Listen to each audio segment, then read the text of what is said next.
Good morning, my name's Pamela. I'm coming from Yorkshire in the north of England. As you'll know by now, I like to talk about crochet. Today's Friday. I haven't got a lot to show you because, like I say, I had a busy day yesterday and it did get an whole lot worse as well because I started having a little problem with my car. So that's booked in for tomorrow. So I'm stuck at home anyway now until we get that sorted out. It'll be fine though, they'll sort it out for me.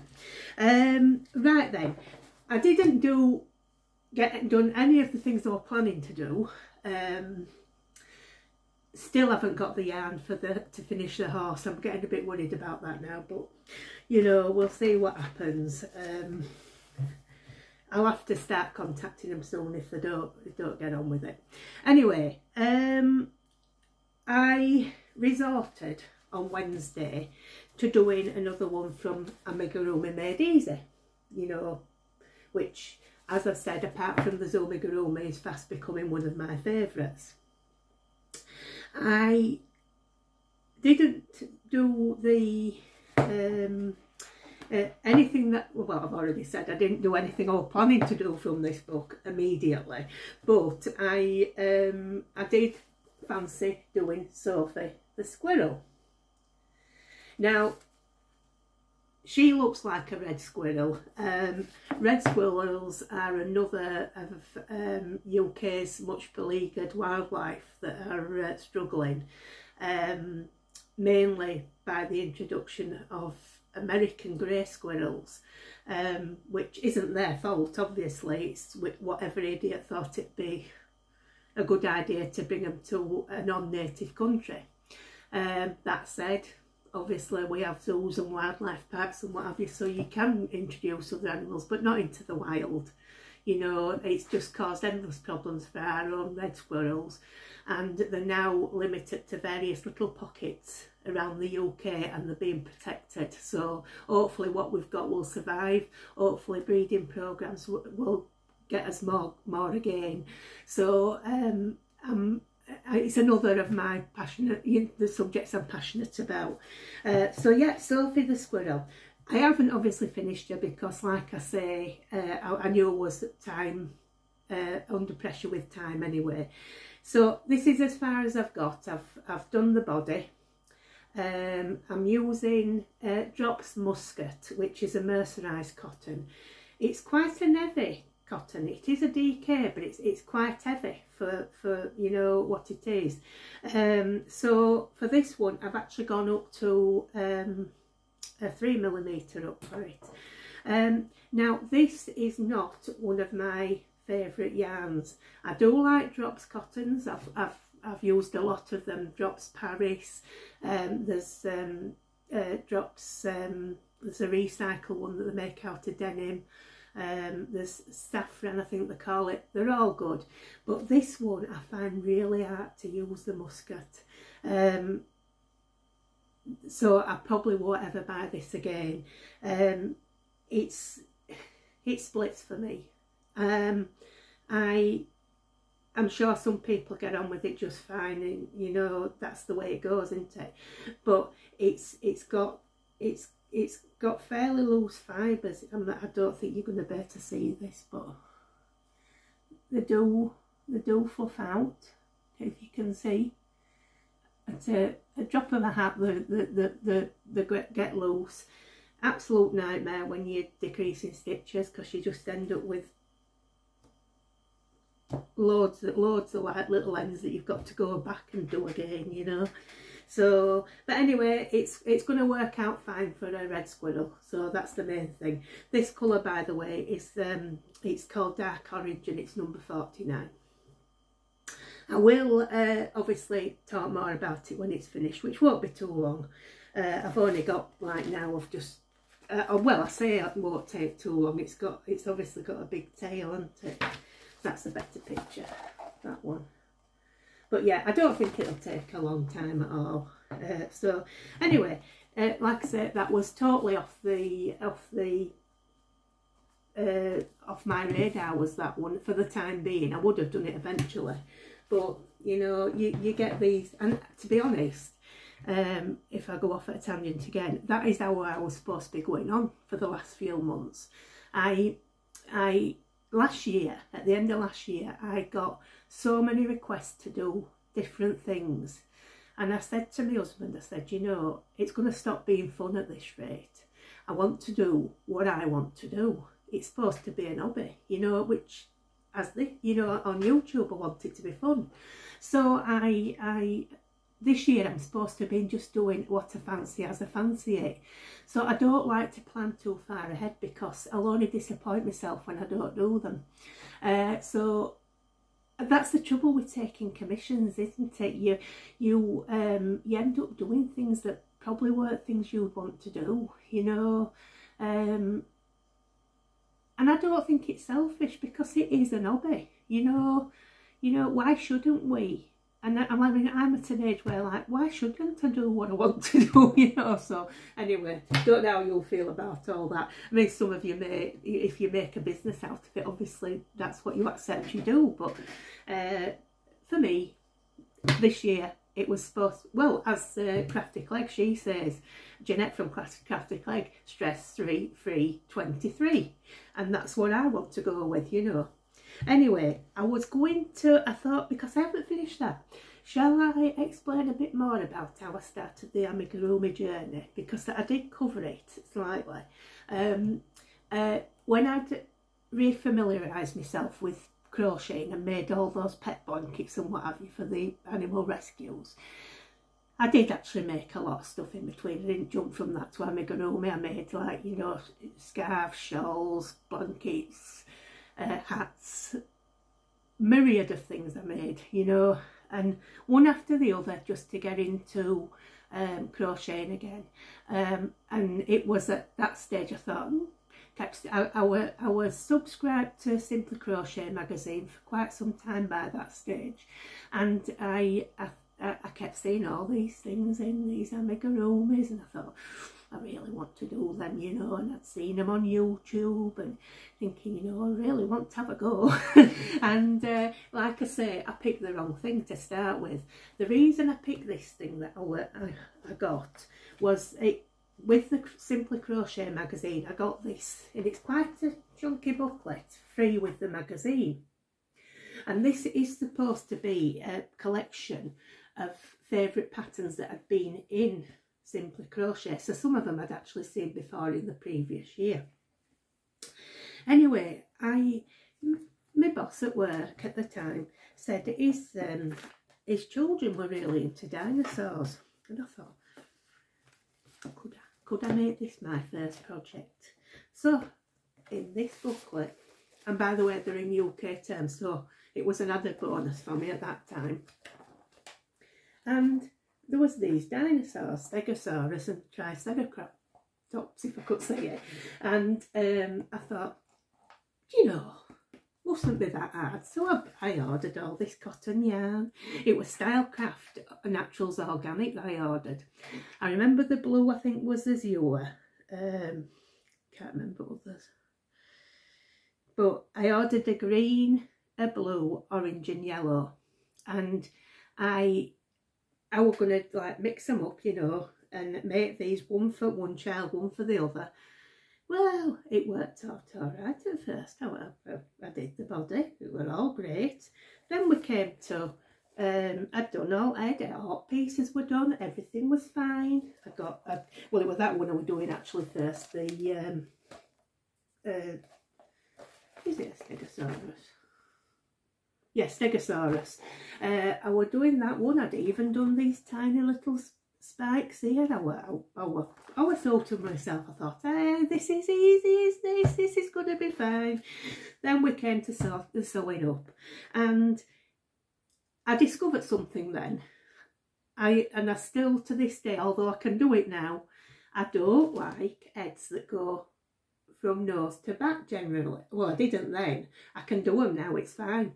But I came to sew this head on, you know, and how do I get this head on this body? It had like a tilted shape to the neck, because you carried on up the back with some half treble corsets, which would be half double to the Americans. And I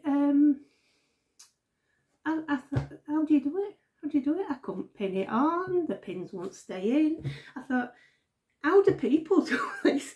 So like, it went in a bag and stayed there for months. And I thought, I realised at that stage, well, after I found Cassandra at Craftedly Ever After, and I'd successfully followed the Buddy Bear pattern, which as you can see is not perfect, the eyes are off centre, but I finished it.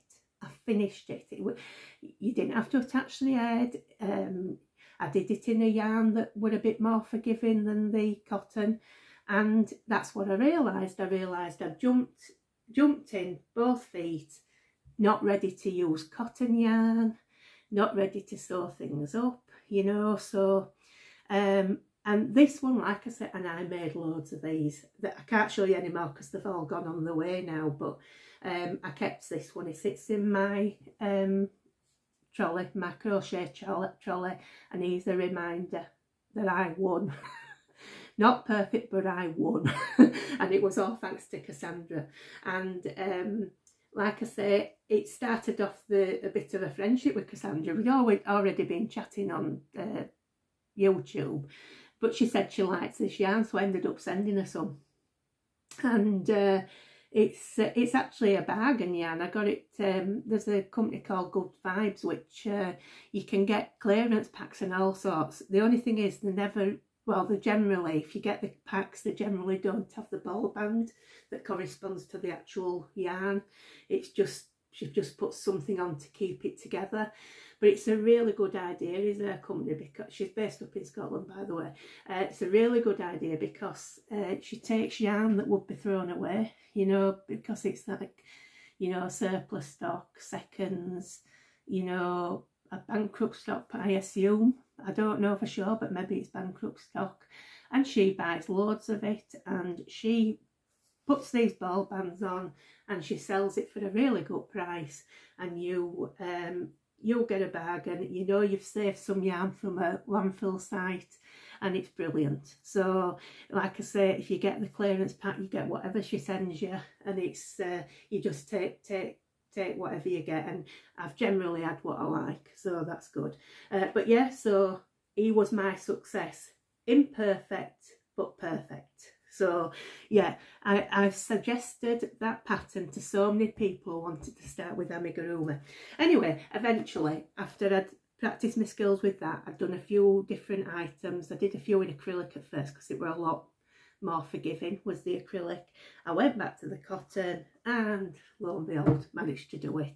And now not worried about cotton at all. It's, you know, so anybody who thinks they started an amigurumi journey and they can't do it, you can do it. You so can do it. It's just a case of not running before you can walk, and like I say, lead yourself into it gently. That's what I say. Unless you're naturally gifted at amigurumi, lead into it gently. So I hope that's helped somebody. This book is brilliant, by the way. I've done so many things out of it. I'll show you one that I'm going to do next. Nick's my husband Nick, his mother, my mother-in-law, they once had a sausage jug, and she started talking about him lately, so I'm going to do her a dash and I'll do her a brightly coloured one like that one. So yeah, the only thing is I hope it stays straight, because, you know, mind you, I've bought some of those, you know, the cheap curlers you can get in bargain shops, the tubular ones. I've bought some of them to put in things like this in case it needs a little bit of strengthening. I mean, they won't be perfect, but they'll be nice and soft, and they should be okay. So yeah, that's that one. I hope that's of help to somebody. So that's that one.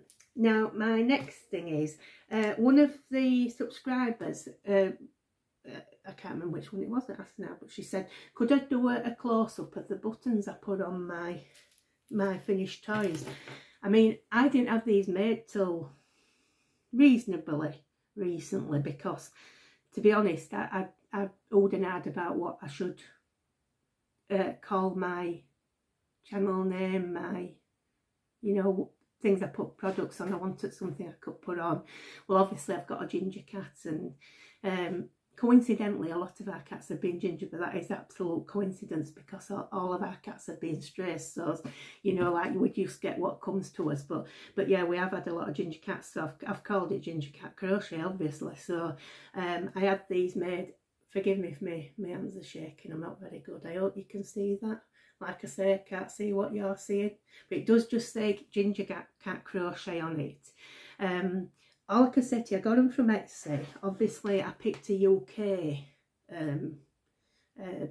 seller because obviously for cheaper postage. So the one I picked was Letterbox Gift Co Store. Now, like I said, there may be some cheaper out there, but I'm terrible. I have a look through. I just look at a few and then I go with the one I fancy. I don't worry too much about, you know, can I get it like 50p cheaper elsewhere or whatever, you know. But, you know, you probably would get them cheaper if you wanted to. I paid for 50 of these. I paid $14.99 and £2.49 delivery. I chose option A, which is maple, and the A is the writing style. So, and I was looking at it this morning, and at the moment for UK delivery it's free, so you would only be paying $14.99 for the same option as mine, as of today's prices. Like I said, there'll be American companies, there'll be companies all over the world that makes these, I'm sure. So, you know, look around, get best deal for you. I will say this though, you get in the pack when you get all these, you get all the inners. You know, that the little arts that they've punched out. I don't know what I'm going to do with them, but I thought if I ever take up card making or something like that, I might be able to attach them to cards, you know.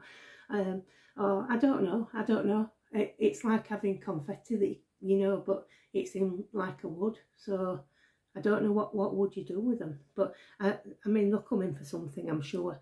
So that's those. I hope that's useful to you. The other thing somebody mentioned was my shelves that appeared at the back of me. I have got all my craft stuff upstairs. It's not actually a craft room as such, but I did intend eventually to film up there. But what I've realised is that the light in my kitchen stroke dining room is a lot better because I've got the French doors in front of me. So I think I'm going to continue to film down here. So I thought I want something to go up that will make it look like a crafty space, and I've been looking for somewhere to hang my macrame for a long time. I made that at school, so it's like, it's 40 odd years old is that, and I had to wash it because after all those years it had started to look a bit sad, so it has shrunk a bit, so it doesn't look as you know, perfect as it once did. But with it shrinking, I had to put it on a narrower dowel, so I bought a bamboo knitting needle to put it on, and but it looks okay, doesn't it? I've just got some hanging stuff. I've got loads of hanging stuff. There'll be more stuff appears on there. They were asking about the things on the shelf, which I'll show you some other time when I'm short of something to talk about. But there will be some more crochet stuff goes on it. I'll sort something out for it. But yeah, I think that's the best plan, is to stay where I am, because I'm sat in front of a large natural light here. Whereas like all our house really has got small windows. It's because it's a modern house, you know. So I think it'd be poor lighting up in the craft room. So yeah, I think this is the best one. So, well, I hope some or all of that has been useful to you. Thanks for listening to my ramblings again, and take care of yourselves. I'll see you.